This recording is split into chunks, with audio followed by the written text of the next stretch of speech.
오늘은 예수님은 목수잖아. 물고기 잡는 것은 잘 몰라. 라는 제목으로 누가복음 5장에 있는 앞부분에 있는 말씀으로 하나님의 말씀 함께 나누도록 하겠습니다. 사람마다 잘 아는 게 있고요. 잘 모르는 것이 있어요.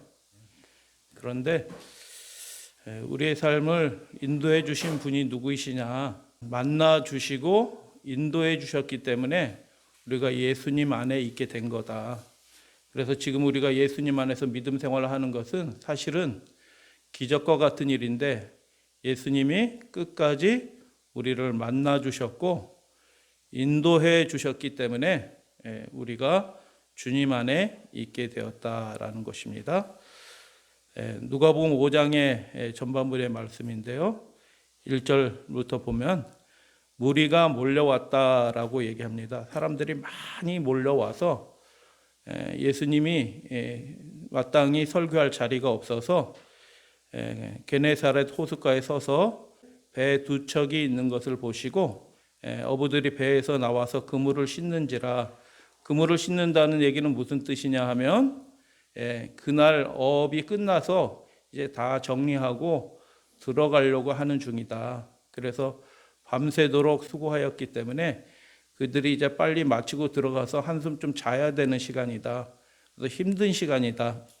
영업이 끝나고 일이 마친 시간이다라는 것입니다. 그런데 예수께서 뭐라고 얘기하시냐면 일면식이 있는 시몬 베드로에게 배를 좀 빌려달라라고 얘기하고 그 배에 오르셔서 육지에서 조금 떼기를 청하시고 앉으사라는 말이 무슨 뜻인지 우리는 이해를 해요. 이제 예수님이 말씀을 가르치시기 시작하셨다라는 그런 의미예요. 앉으사 배에서 무리를 가르치셨다. 많은 무리들은 그 육지에서 쭉 앉아서 예수님의 말씀을 듣고 아침이 되면은 물이 이렇게 바람이 불러서 살랑살랑 들어오기 때문에 육지에서 조금 떼기를 위하려면은 베드로가 그 배를 계속 저어야 했다. 배를 계속 저어야지 육지에서 조금 떨어져 있지 가만히 있으면 배가 다시 밀려서 육지로 붙거든요. 그러니까 계속 베드로는 그 예수님 옆에서 타가지고 배를 계속 졌다라는 그런 얘기예요. 말씀을 마치시고 베드로가 그래서 예수님의 말씀을 그 옆에서 가장 가까운 데서 들었던 사람이 누구예요? 베드로예요. 시몬에게 그래서 이야기합니다. 이제 들어가야 되는데 들어갈 사람 붙잡아 놓고 배 좀 빌려달라고 하니까 집에 들어가지도 못하고 계속 누워 젖고 있었던 거예요. 그러니까 피곤한 거죠. 밤새도록 그물을 질했는데 한 마리도 못 잡았는데 예수님이 또 붙잡아 놓고 배 좀 빌려달라고 그러니까 집에 못 들어가고 하고 있으니까 굉장히 좀 힘든 상황인데 베드로에게 예수님께서 뭐라고 말씀하시냐면 고맙다 베드로야, 설교 길게 하는 동안 이렇게 계속 노졌고 배를 빌려주셔서 참 고맙구나. 너 하나님께 복을 많이 받아라. 이렇게 말씀하지 아니하시고 뭐라고 얘기하셨어요? 깊은 데로 가서 그물을 내려 고기를 잡으라. 뜬금없는 말씀이거든요. 이 상황과 전혀 어울리지 않는 뜬금없는 명령을 베드로에게 하신 것입니다. 예수님은 목수, 베드로는 어부. 예수님은 목공일들은 잘 아시지만 어부일들은 누가 더 잘 알아요? 베드로가 훨씬 전문가죠. 근데 말씀을 마치시고 시몬에게 이르는데 깊은 데로 가서 그물을 내려 고기를 잡으라라고 얘기하는데 이 말씀을 저에게 했다고 그러면 저는 그 자리에서 반박했을 겁니다. 예수님 안 돼요. 그물이 어떻게 몇 미터짜리라고요? 그물 높이가 한 2m, 3m밖에 안 돼요.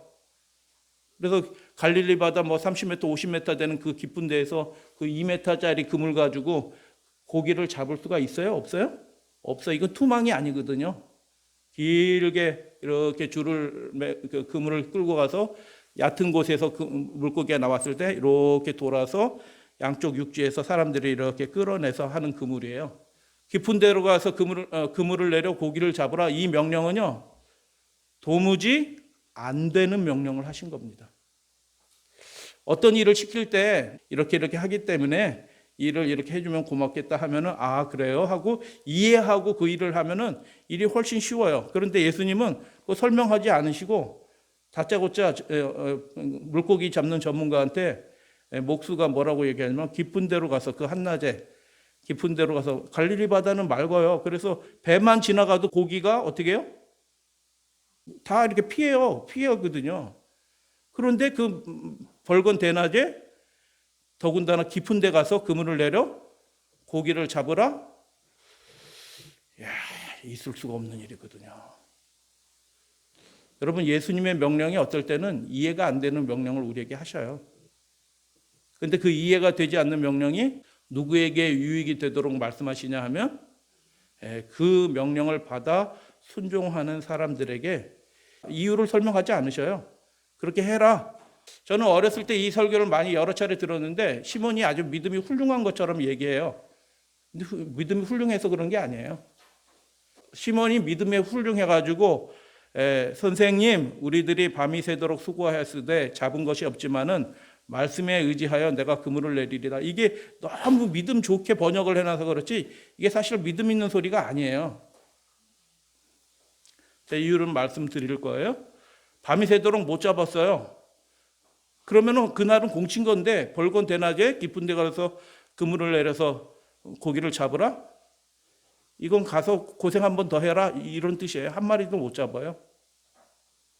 그물을 내릴 때가 아닌 거죠. 그물을 내릴 곳도 아닌 거예요. 낮은 곳에 그물을 돌려야 되는 거죠. 그 그물 가지고는요. 그래서 그물이 두 종류 그물이 있어요. 혼자 던지는 그물이 있고요. 혼자서 이렇게 해서 하는 그물이 있고 혼자서 하는 그물이 아니라 지금 베드로가 가진 그물은 이런 그물이에요. 한 바퀴 삥 돌아서 오는 그물. 동업자들이 함께 하는 그물이에요. 그래서 베드로한테 시키면요. 누구도 같이 못 들어가요. 요한과 그 옆집 동업하는 사람들까지도 다 못 들어가고 그 일을 하려고 또 기다려야 되는 거예요. 건축 현장 같으면 10장이거든요. 그 오너가 이렇게 하세요 이렇게 얘기하면은 그 안 되는 거 명령하면 10장은 뭐라고 얘기해야 돼요? 같이 일하는 사람들을 위해서도 이거 안 되는 거예요 이렇게 얘기해야지 같이 일하는 동업자들이 고생을 안 하는 거예요. 그렇게 해야 되는데 베드로가 자기 장모 열병도 고쳐주고 예수님이 어떤 분인지 은혜도 받은 상황이기 때문에 그걸 거절하지 못하고 금을 내리겠습니다라고 얘기하는데 지금 동업자들은 어떤 기분일까요? 저게 미쳤지 이런 생각이 드는 상황이거든요. 그런데 베드로의 심령도 어떻게 해요? 사람들도 많이 있는데 예수님이 말씀하시는데 확 따져가지고 예수님 틀렸어요 이렇게 얘기하면 예수님 체면도 있고 그러니까 예수님 체면 들어드리면서 한 바퀴 돌아오자 하고 이렇게 나간 겁니다. 은혜 받았기 때문에 그 거절하지 않고 그냥 한 바퀴 어차피 못 잡을 고기 한 바퀴 바람 한번 쐬는 데 한번 갔다 오자 해가지고 갔다 오고 동업자들은 가지도 못하고 다시 그물 씻고 정리해야 되니까 기다리고 있고 이거 참 저 같으면요 막 짜증내고 화냈을 거예요. 여러분도 일이 제대로 안 되고 엉뚱한 일이 막 이렇게 벌어지고 하면 여러분은 어떻게 하시나요? 예민해지시는가요? 아니면 그럴 수도 있지 이렇게 생각하나요? 저는 막 짜증날 것 같아. 아니 왜 이런 걸 해? 예수님은 그렇다 치고 베드로 당신은 왜 그래? 이렇게 할 상황이거든요. 동업자들이 막 하고 베드로는 중간에 껴가지고 답답하고 그런 상황이에요. 근데 말씀하셨으니까 제가 그물을 내리죠 하고 가는 겁니다. 베드로의 심정이 어땠을까요? 안 되는 거 되지도 않는 일을 시켜가지고 사람들이 보고 있으니까 동네 사람들도 알거든. 베드로 나면서부터 그 갈릴리 바다에 베드로가 나간다. 예수님 말씀 듣고 그물 내리러 저 깊은 데로 간다. 동네 사람들이 비웃는 거거든요, 다. 여러분 예수님 믿으면 때로 비웃음 당합니다. 그들이 이해하지 않는 일들을 하기 때문에. 그래서 두 가지 종류의 그물이 있는데요. 동업자가 필요한 그물이 있고 동업자가 필요 없는 그물이 있어요. 근데 이 그물은 용어가 다르게 쓰여져 있어요. 그물이 세 가지 종류인데 크게 두 가지예요. 동업자가 필요한 그물이 있고 동업자가 필요 없는 그물. 여기서는 동업자가 이렇게 양쪽에서 막 끌어당겨서 해야 된 동업자가 필요한. 그래서 동업자들도 가지 못하고 피곤해서 집에 들어가서 이제 쉬어야 되는데 다 정리했는데 들어가서 잠자려고 쉬려고 하는데 이 조그만 연못이 아니거든요. 갈릴리 호수는요. 어마어마하게 큰 거예요. 바다처럼 커요. 깊은 데로 가서 하니까 피곤한데 고기도 못 잡았다가 짜증도 난다. 저 베드로는 왜 저 따위냐. 막 예민한 상황인데 베드로도 마음을 굳게 잡고 예수님 이번에 은혜 갚았으니까 배도 빌려줬고 내가 노도 졌고 예수님 말씀하셔서 그물도 내린다. 이걸로 이제 예수님과 어느 정도 정리되고 끝내자. 이런 마음이었을까요? 거의. 그런데 6절 말씀 보니까 어떻게 해요? 그렇게 하니 이게 누가 기록한 거예요? 이 말씀을 누가가 기록했잖아요. 누구에게 기록한 거예요? 하나님이 어떤 분인지 아직 잘 모르는 이방인을 위해서 기록을 한 거예요. 누가가 이 누가복음을 통해서 드러내려고 한 것은 예수님이 어떤 분이신가라는 것을 드러내려고 하는 거예요. 근데 그렇게 하니 고기를 한 마리도 못 잡고 베드로가 입이 이만큼 튀어나오고 툴툴거리면서 돌아왔더라. 이렇게 기록이 되어야 될 상황이거든요. 그런데 어떻게 됐다고요? 여러분 우리도 이런 기쁨이 좀 있었으면 좋겠어요.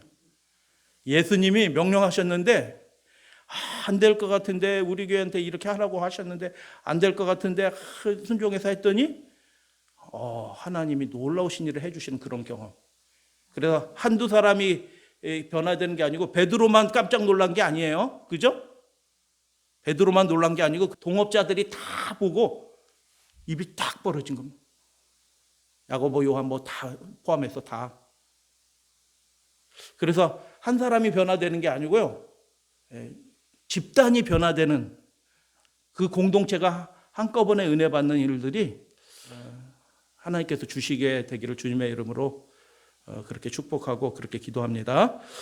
그렇게 하니가 굉장히 중요한 거예요.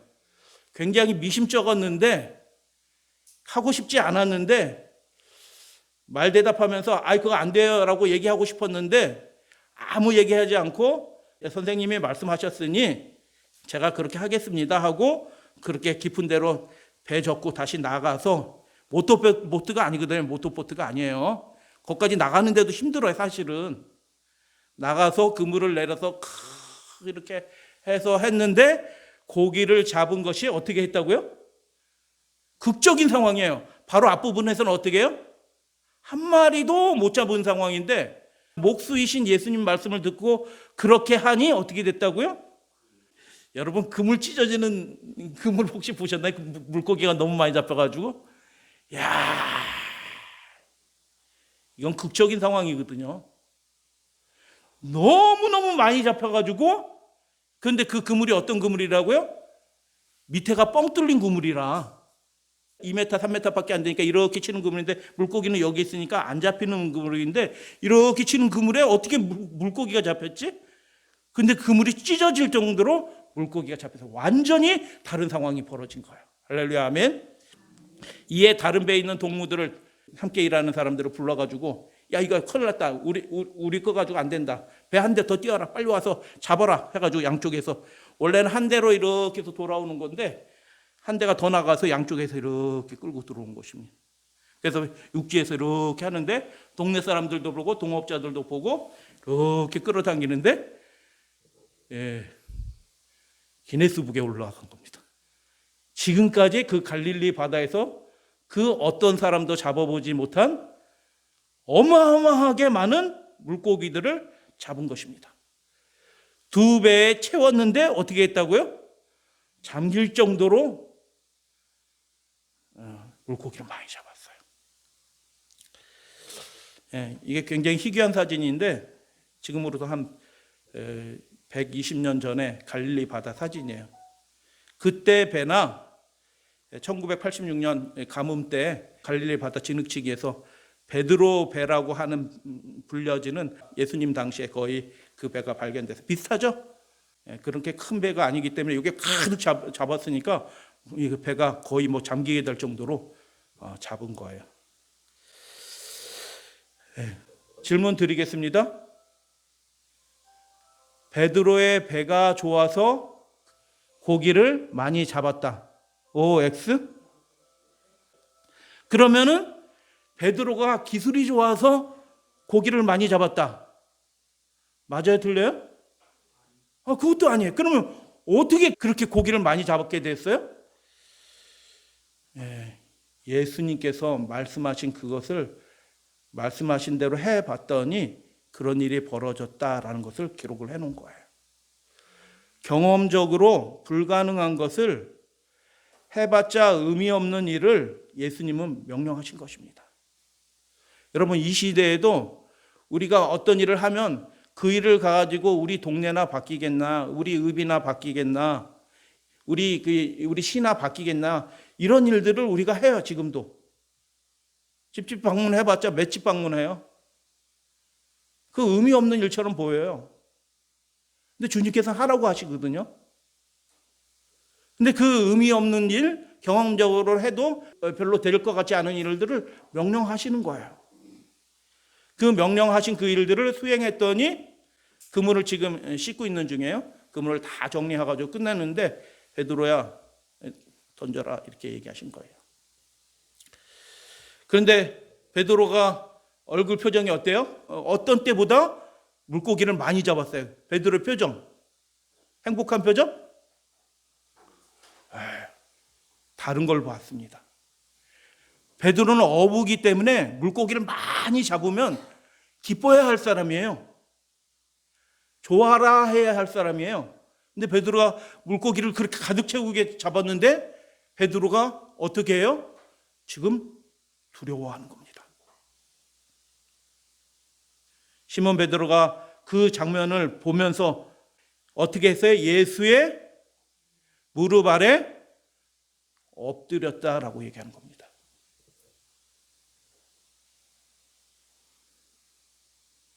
이게 정상적인 상황이 아니에요. 일어나세요. 왜 그러십니까? 이러지 않고 그걸 받으시는 겁니다. 그대로 다. 예수님의 무릎 아래 엎드린 일이 벌어진 것입니다. 자기는 고기 많이 잡아서 돈 벌게 생겼는데 지금 두려움에 떨면서 예수님의 무릎 아래 엎드려서 뭐라고 얘기하냐면 다 같이 한번 읽어봐요. 요글씨만 시작. 주여 나를 떠나소서 나는 죄인이로소이다. 많은 말을 하지 않아요. 그런데 그분이 어떤 분인지 알았고요. 그분 앞에 내가 어떤 존재인지를 단번에 깨닫게 된 것입니다. 주여 나를 떠나소서 나는 죄인입니다. 하니 이는 왜냐하면 자기 및 자기와 함께 있는 모든 사람이 고기 잡힌 것으로 말미암아 어떻게 됐다고요? 놀라고. 이건 기적이거든요. 죽은 사람이 살아날 때 놀라고, 벙어리가 말을 할 때 놀라고, 문둥병이 순간적으로 깨끗해지는 것을 보게 될 때 사람들이 놀라서 하나님을 찬양하고, 근데 놀라고 세베대의 아들로서 시몬의 동업자가 있는 거예요. 야고보와 요한도 어떻게 했다고요? 맨 처음에는 요한이 어떤 사람이에요? 알죠? 성격, 요한 성격. 저 베드로 형님 미쳤어. 어휴 답답해. 아무리 예수님 좋아라 해도 지금 안 되는 건 안 되는 거지. 어휴 짜증나. 막 이렇게 해서 막 이렇게 막 부글부글 하던 요한이 상상해 볼 수 있잖아요. 그런데 그 야고보와 요한도 막 입이 이만큼 나왔었는데 같이 그 장면을 보면서 놀라고. 그때 예수님께서 뭐라고 말씀하시냐면 시몬에게 베드로에게 이르시되 무서워하지 말라. 이제 후로는 내가 사람을 취하리라. 이게 더 놀라운 얘기예요. 이 다음부터는 물고기 더 많이 잡게 될 거야. 이렇게 하면은 아멘 땡큐 감사합니다. 예수님 이렇게 얘기할 텐데 지금 이거 말씀하신 이 내용은 어떤 거예요? 자기가 한 번도 해보지 않은 일이에요. 생각해보지도 않고 한번 해보지도 않고 준비도 안 된 일이에요. 이후로 내가 사람을 취하리라. 사람 낚는 어부가 되리라. 나 그거 해볼 생각도 없고 하고 싶은 마음도 없고 그렇게 준비하지도 않고 할 수도 없는 사람이에요. 저는 그거 못해요. 제가 그랬거든요. 교회에서 당신 회사 다니는 거 그만두고 나와서 캠퍼스 돌아다니면서 성경 가르치고, 아니 내가 성경 신학과 나왔어요. 성경 몰라요. 전도도 하고 누가 나한테 전도법 가르치는 사람 아무도 없어요. 그렇게 하는 사람도 본 적도 없어요. 그때 제 입에서 나오는 얘기가 뭐냐면 못해요 이거였어요. 근데 베드로는 뭐라고 얘기해요? 아무 말 하지 않는 것입니다. 내가 사람 낚는 어부가 되리라 라고 얘기했는데 자기가 할 수 있는 일이 아니에요. 그거는 유명한 랍비나 성경 많이 배운 사람들이나 지식 있는 사람들이나 할 거지, 나는 그렇게 준비한 사람도 아닌데 내가 사람 낚는 어부가 되리라, 사람을 취하리라 라고 얘기했는데 베드로가 어떻게 해요? 어휴, 뭐 예수님 무슨 소리 하시는 거예요? 지금 먹여 살릴 사람들이 얼마나 많은데 지금 장모님도 부인도 먹여 살고 애들도 어휴 안 돼. 무슨 소리예요? 어휴. 제가 예수님 활동하는 거 좀씩 가끔 도와드릴 수는 있어요. 이렇게 할 줄 알았더니 베드로가 어떻게 해요? 모든 것을 버려두고 예수님을 따르더니.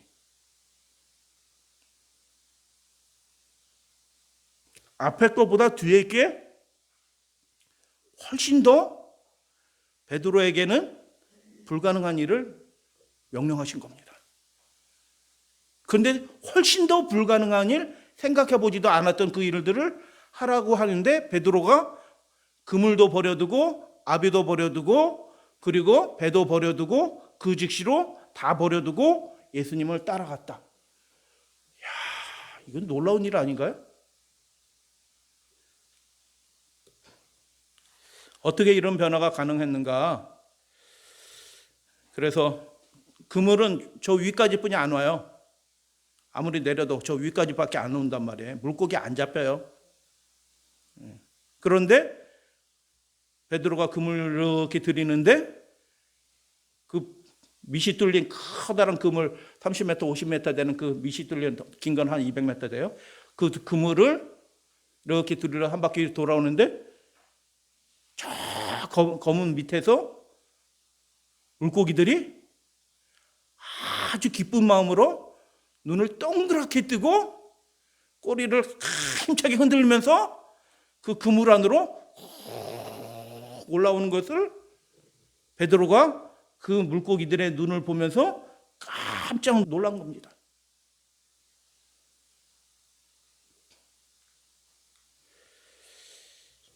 그래서 베드로 얘기를 많이 들었거든요. 초기 교회에서 베드로 사도가 어부였는데 예수님 이렇게 해서 예수님을 따라다니는 사도가 된 거예요.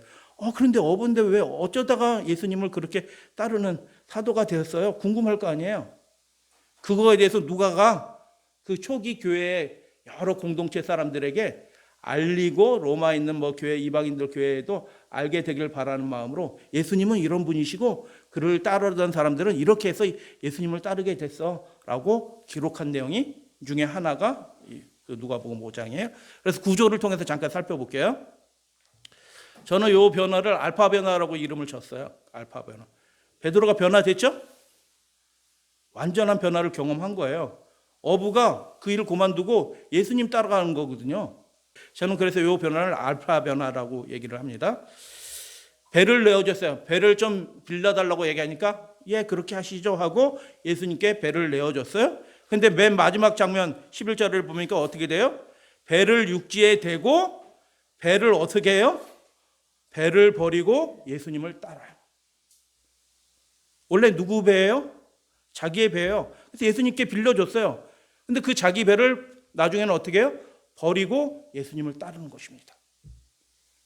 물고기 잡는 것보다 그 인생에 훨씬 더 중요한 일이 생긴 거예요. 할렐루야 아멘. 예수께서 베드로에게 말씀하셔요. 처음에 뭐라고 말씀하셔요? 물고기를 잡으라. 이거 불가능한 일이거든요. 안 되는 일을. 깊은 데 가서 어떻게 물고기를 잡아? 그 그물로 물고기 못 잡아. 그런데 그 마지막에서 두 번째 상황을 보니까 예수님이 다시 베드로에게 말씀하셔요. 이번엔 뭐 잡으래요? 사람 잡으라. 근데 이거는 물고기 잡으려면 어떻게라도 수영을 해서라도 들어가서 한두 마리는 잡겠어. 그런데 사람을 취하리라? 이건 자기가 할 수 없는 일이라. 근데 그걸 명령하신 거예요. 첫 번째 것도 인간의 머리로는, 이성으로 경험으로는 납득이 안 되는 거고, 뒤에 거는 아예 생각도 안 해본 일을 명령하신 거예요. 신앙생활이라는 건 늘 그래요. 내가 준비된 다음에 준비됐으니까 이렇게 와라라고 얘기하는 게 아니라, 예수님은 우리의 삶을 준비시키기 위하여 그 일을 한꺼번에 하시기 위하여 어떤 일 때는 명령을 하셔요. 이렇게 하라라고 명령하셔요. 그 말씀에 순종하게 되면 그 일이 준비가 되는 거예요. 준비된 다음에 예수님을 쫓는 사람들은 없어요. 명령을 받고 순종하고 그 일을 하게 되면서 준비가 되는 것입니다. 할렐루야, 아멘. 세 번째는 뭐냐 하면 베드로가 예수님께 대답해요. 여러분 잘 기억하셔야 돼요. 베드로가 주여 밤이 맞도록 수고하여 잡은 것이 없지만은 주의 말씀에 의지하여 그물을 내리이다라는 게 믿음의 말이 아니라는 거예요. 거기서 뭐라고 얘기하냐면 그 주여라고 얘기하지도 않아서 선생님이라고 했는데 랍비라는 말이 아니에요. 그 말이 원어로 살펴보면 두목님 이런 뜻이에요. 사람들 많이 끌고 다니니까 좋은 말로는 지도자고 좀 속된 말로는 두목같이 보이거든요. 두목님, 사람 많이 따라다니는 두목님, 제가 두목님 말씀 듣고 제가 그물 한번 내려드리죠. 이렇게 얘기한 겁니다. 믿음의 말이 아니라니까요. 안 되는 줄 알면서 불신이 가득해가지고 왜 이런 걸 나한테 시키나, 배 빌려줘가지고 계속 설교하는 동안 계속 노졌으면 그걸로 고마운 줄 알아야지, 땡큐 하고 감사해야 되지, 왜 쓸데없는 거 나한테 또 시키냐 하면서 굉장히 불만에 찬 음성으로 한 바퀴 돌아온 겁니다. 그러니까 그 마음을 다 아시는 예수님이 아무 말씀하지 않으신데 물고기가 저 밑에서 이렇게 막 용솟음 치듯이 올라오는 모습을 보면서 베드로가 전율하면서 두려워하면서 말씀하신 저분이 그냥 선생님이 아니구나 라는 것을 딱 알아차린 겁니다. 그래가지고 그 뒷부분에 다시 주님께 대답했는데 그때는 뭐라고 얘기해요? 예수님에 대한 호칭이 바뀌었어요. 우리 인생이 이렇게 되는 겁니다. 뭐라고 얘기했냐면 회개하면서 주여 이렇게 얘기하는 것입니다. 나는 죄인으로서이다. 나를 떠나소서 주여 이렇게 얘기하는 겁니다. 호칭이 완전히 바뀌었습니다. 왜 이렇게 완전히 변화된 일들을 배를 버리고 사람을 취하리라 하는데 그거 한 번에 하고 싶은 생각도 없고 준비도 안 돼서 그런 거 안 할래요 하고 그렇지 않고 베드로가 어떻게 따라가냐 이게 그 사람이 도대체 이거 설득해서 되는 일이 아니거든요. 그런 일은요. 이거 이렇게 해서 이렇게 하면 이렇게 되고요. 이렇게 해서 이렇게 하면 이렇게 해서 이렇게 되고 이렇게 설득해서 되는 일이 아니고요. 하나님을 만나야지 되는 일입니다. 여러분 우리가 하나님의 나라를 위해서 쓰임받는 사람이 되기 위해서는 이게 설득해서 되는 게 아니에요. 집사님, 성도님 이렇게 해주세요. 이렇게 하시면 좋아요. 아무렇게 해도요. 설득해서 그게 되는 게 아니라 그 사람이 하나님을 만나야지 그 변화가 일어나는 것입니다. 그래서 집사님의 하나님이 아니고요. 장로님의 하나님이 아니고 목사님의 하나님이 아니고 나를 만나주신 하나님을 만나게 될 때 내 삶에 회개가 일어나고요. 예수님이 명령하신 것을 안 될 것 같아. 저는 하고 싶은 마음 없어요. 그런 생각이 안 들고 그거일지라도 순종하면서 겸손히 예수님을 따르는 사람이 되는 것입니다. 할렐루야 아멘. 그 결정적인 변화의 장면이 무엇이냐? 그물이 찢어지도록 고기를 잡았다라는 것입니다. 나에게 명령하신 분은 두목이 아니라 랍비가 아니라 천지를 창조하신 다섯째 날에 물고기를 만드신 하나님이시구나라는 것을 단번에 깨달은 것입니다.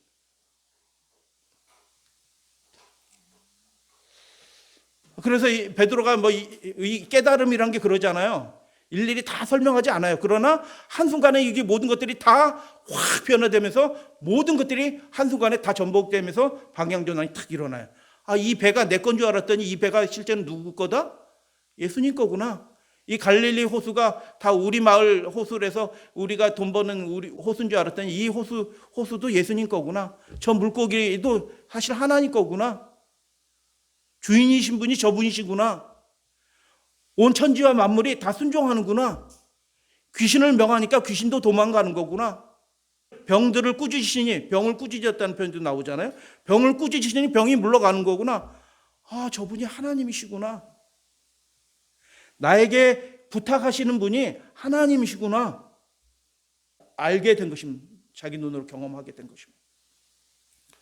삶이 완전히 바뀐 것입니다. 내 삶의 주인이 생긴 겁니다. 그의 세계가 한순간에 싹 바뀐 것입니다.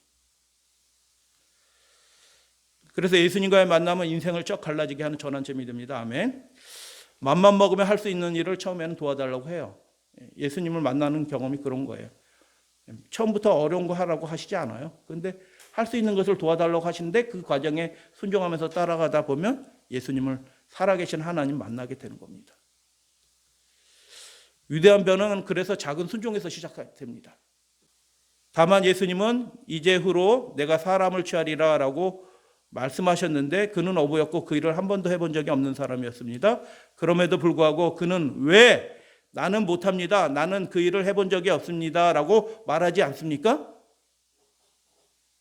그 말이 필요 없는 겁니다. 그 질문 자체가 다 사라진 것입니다.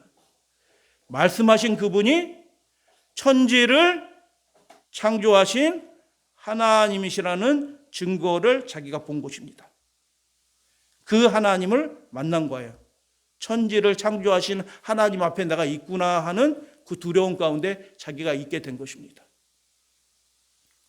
그렇기 때문에 사람을 취하리라 라고 말씀하신 그분이 그렇게 해 주실 것을 단번에 믿게 되는 것입니다. 능력은 그분께 있고요. 우리는 순종만 하면 되는 것입니다. 그가 모든 것을 버려두고 예수님을 따르게 되었지만 그러므로 그 일은 대단한 결심을 통해서 이루어진 것이 아닌 겁니다. 신앙은 결심이 아니에요, 사실은. 맨 처음엔 결심도 필요해요. 빌려달라고 하는데 네, 그렇게 하세요. 한 바퀴 돌아와라. 하면서 네 하고 하는 거예요. 결심도 필요해요. 그런데 결정적인 변화는 결심이 아니에요, 사실은. 하나님이 만나주신 겁니다. 그 인생을.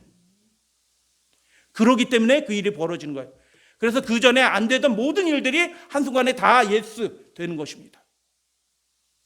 내 인생의 주인이 생긴 겁니다. 내 인생을 다 드려도 아깝지 않을 그분을 만나게 된 것입니다. 그래서 결심이 아니에요. 이 알파 변화는 결심이 아니라 사실은. 그는 하나님을 만났고 예수님을 통해서 그 나라가 반드시 이루어질 것을 단번에 알아차렸습니다. 그래서 그 나라 들어가는 게 그분 따라가는 게 특권이라 오히려 신나는 일이라. 그래서 그물과 배를 그 즉시로 버려둔 거지 결심해서 야 이거 아까운데 저 물고기 저거 세 보니까 대략해도 한 700만 원 되겠다. 그렇게 하지 않았다는 것입니다. 근데 여러분 제가 오늘 말씀드리고 싶은 것은 그 알파 변화와 함께 오메가 변화를 말씀드리고 싶어요. 함께 같이 이해를 하면 좋겠어요. 완전한 변화예요. 오메가 변화는 더 온전한 변화. 사람들이 이거 있다는 것을 몰라요. 잘. 근데 있어요. 화이트윈도 이런 거 경험하고요. 웨슬리도 그거 경험을 하는 것입니다. 맨 처음에는 헌신으로 일을 해요. 자기 열성으로 일을 해요. 그런데 나중에는 어떻게 해요? 성령 안에서 일을 합니다.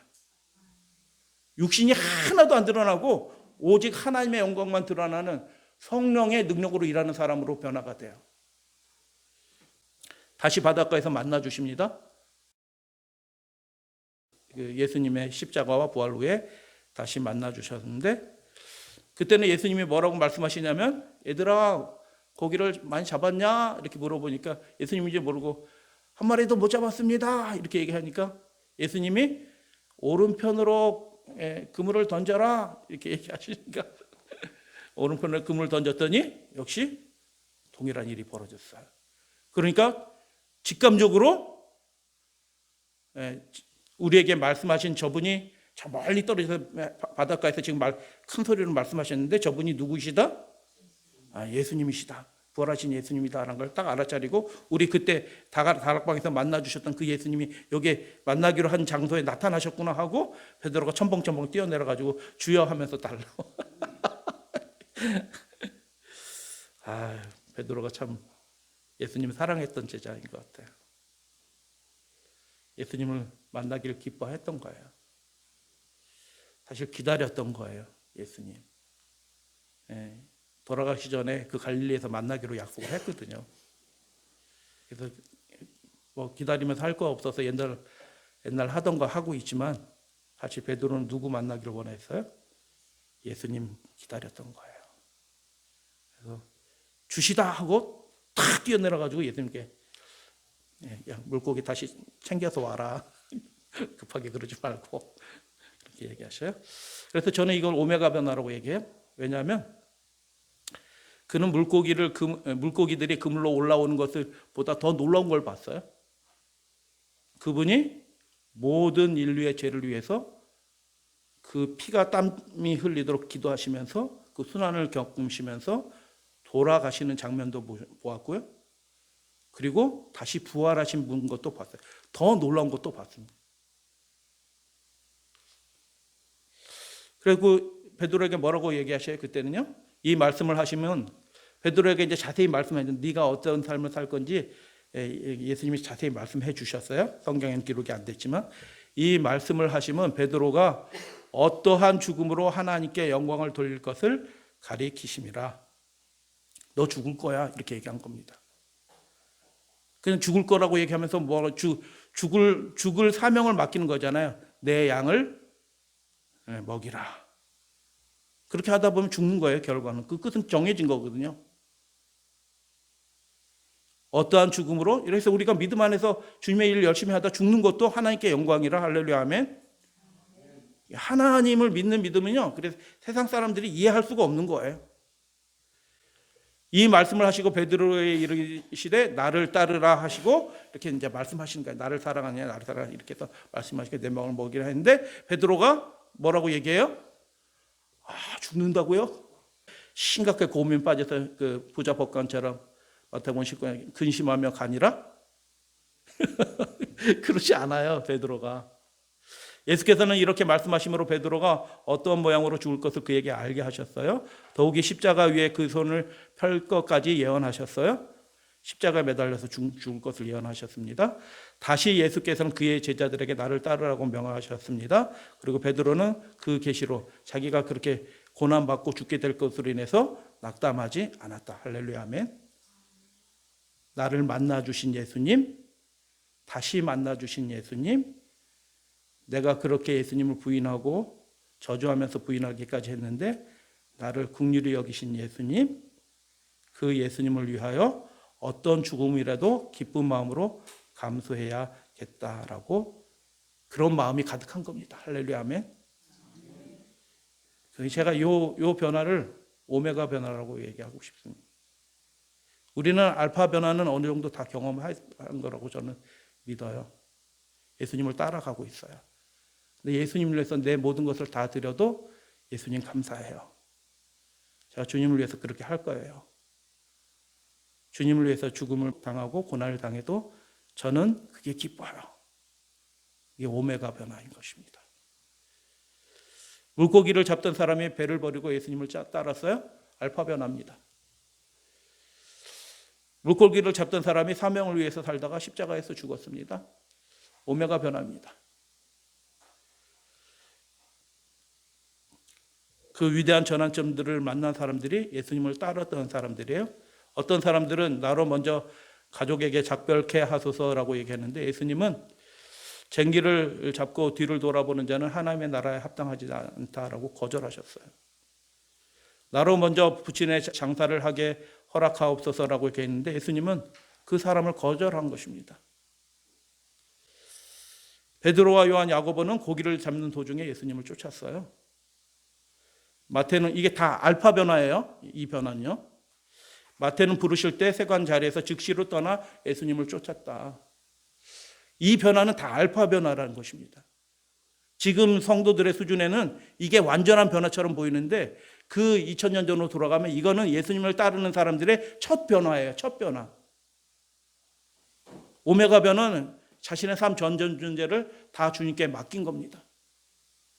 주님 원하시는 대로 쓰세요. 내 뜻은 하나도 필요 없어요. 그래서 바울은 자기를 뭐라고 불러요? 나는 종이다라고 얘기하는 겁니다. 내 계획은 아무것도 필요 없어요. 주님께서 원하시는 대로 저를 보내주세요. 사용해 주세요.